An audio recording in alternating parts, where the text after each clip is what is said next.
Welcome friends to the camera.com channel. आज की इस वीडियो में हम बात करने वाले हैं पैनासोनिक के GH7 कैमरे के बारे में। कब तक ये आ जाएगा हमारे सामने और क्या ही मेजर इंप्रूवमेंट हमें देखने को मिलेंगे। देखो, जो बहुत बड़ी इश्यू थी पैनासोनिक के साथ, उसको उन्होंने तो बहुत अच्छी तरीके से रिजॉल्व करी। And the problem was the DFDF सिस्टम। The DFDF system was slow and sluggish. And आपको पता है कि भैया DFDF system was a kind of A refined contrast detective system.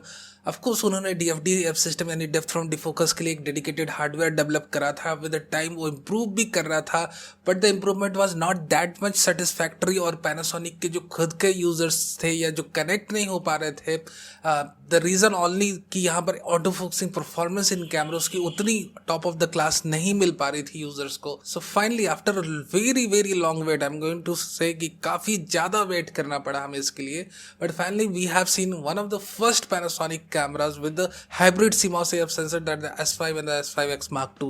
हमने ऑलरेडी S5 और S5X Mark II कैमरे की स्पेक्स रिव्यू वीडियो बना डाली है and we also have some comparisons too. So the thing is कि फाइनली अब हमारे S5 और S5X Mark II कैमरे के अंदर hybrid CMOS AF technology full frame sensors के अंदर इंट्रोड्यूस हो गई। So I have written a article on my website और उसमें ये कहा था क्योंकि ये टेक्नोलॉजी अपने S5 और S5X Mark II में इंप्लीमेंट हो चुकी है, तो आने वाले जो अपने फ्लैगशिप मिररलेस कैमरे हैं माइक्रो फोर थर्ड फॉर्मेट के, we do hope and expect कि इसके अंदर भी टेक्नोलॉजी पैनासोनिक इंप्लीमेंट करे। I M not expecting a major upgrade in the core specs of the Panasonic GH6 camera, क्योंकि पिछले ही साल अनाउंस हुआ है। ब्रस्ट स्पीड के बारे में बातें कर लो तो 75 FPS की ब्रस्ट स्पीड देता है और 6K की आप वीडियोस इसमें रिकॉर्ड कर सकते हो, और क्या ही कहने इसके वीडियो कोर स्पेक्स के बारे में। सो यहाँ पर जो मेजर इश्यूज थी, ऑफकोर्स आप 75 FPS की ब्रस्ट स्पीड प्रोवाइड करो या 4K में 120 FPS की रिकॉर्डिंग आप हमें प्रोवाइड करो, but if your AF tracking is not up to the mark, then फिर क्या ही फायदे इन चीजों के। सो अब इसमें कोई बहुत बड़े थिंक टैंक को बुलवा कर सोचवाने की जरूरत नहीं थी।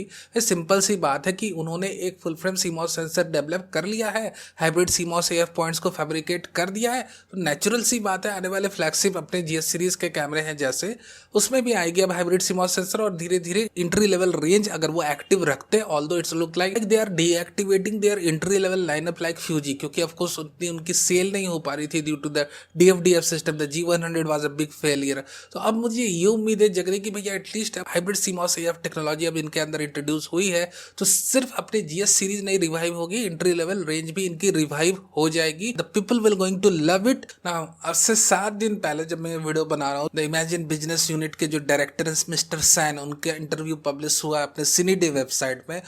एक काफी क्लियरली उन्होंने कहा है कि ये जो एडवांस ऑटो फोकस टेक्नोलॉजी है ये सिर्फ फुल फ्रेम सेंसर्स तक लिमिटेड नहीं रहेगी, it will go forward to the micro four third format too. बहुत ही क्लियरली स्टेटमेंट इन्होंने दिया है। सो इससे kind of a silent confirmation from Panasonic कि ऑफकोर्स वो सिर्फ फुल फ्रेम कैमरे तक ये लिमिटेड नहीं रहेगी ये टेक्नोलॉजी, अब धीरे धीरे हमें अपने GH सीरीज और बाकी सारे कैमरे में भी देखने को मिलेगी। In the same way the GH7 camera will going to have the hybrid CMOS AF sensor, the metal oxide semiconductor sensor को इस बार वो एडिट करेंगे, हाइब्रिड CMOS AF पॉइंट्स को फैब्रिकेट करेंगे और हमारे सामने जरूर लाएंगे। See I am not expecting a big jump in the sensor resolution, but Panasonic चाहे तो अपने सेंसर रेजोल्यूशन को भी अपग्रेड कर सकते हैं। We already have a very decent sensor resolution. The only thing I am expecting right now in the GH7 camera which is expected to arrive at the end of 2023 or at the very beginning months, means January February of 2024, यानी कि end of 2023 या जनवरी फरवरी की 2024 में आ ही जाएगा अपना GH7 camera. क्या Panasonic इसकी sensor resolution को बढ़ा सकते हैं? So I am not expecting a load of more sensor resolution in the GH series camera body, क्योंकि आपको ऑलरेडी पता है कि भैया micro four third format sensor है, 2x स्मॉलर है when compare to full frame sensor. So of course अगर Panasonic इस पर और ज्यादा बर्डन लोड करते हैं रेजोल्यूशन की, सो कहीं ना कहीं हो सकता है इसकी लो लाइट परफॉर्मेंस कहीं डीपली इफेक्टेड हो जाए। So what I am personally expecting right now कि भैया जितनी सेंसर रेजोल्यूशन है उतनी काफी अपने GH6 कैमरे की, and as well as the core specs we have 75 FPS burst and all that stuff. Only thing I am expecting right now is the introduction of hybrid CMOS AF। ना आप मुझे बताओ कि आप क्या ही एक्सपेक्ट करते हो GH7 कैमरेस के अंदर, और क्या आप और ज्यादा पैनासोनिक की वीडियोस देखना पसंद करोगे पैनासोनिक कैमरे से रिलेटेड, लेंसेज से रिलेटेड? ये भी मुझे बताओ कमेंट सेक्शन में, since we have very limited consumer base in India too. So if you want to see, I am going to make undoubtedly I'm going to make more videos related to Panasonic cameras, but if you're not then it's okay. So thank you very much for being a part of this video. Video अच्छा लगा हो तो like करना नहीं भूलना, नहीं हो तो सब्सक्राइब भी कर लो for future updates like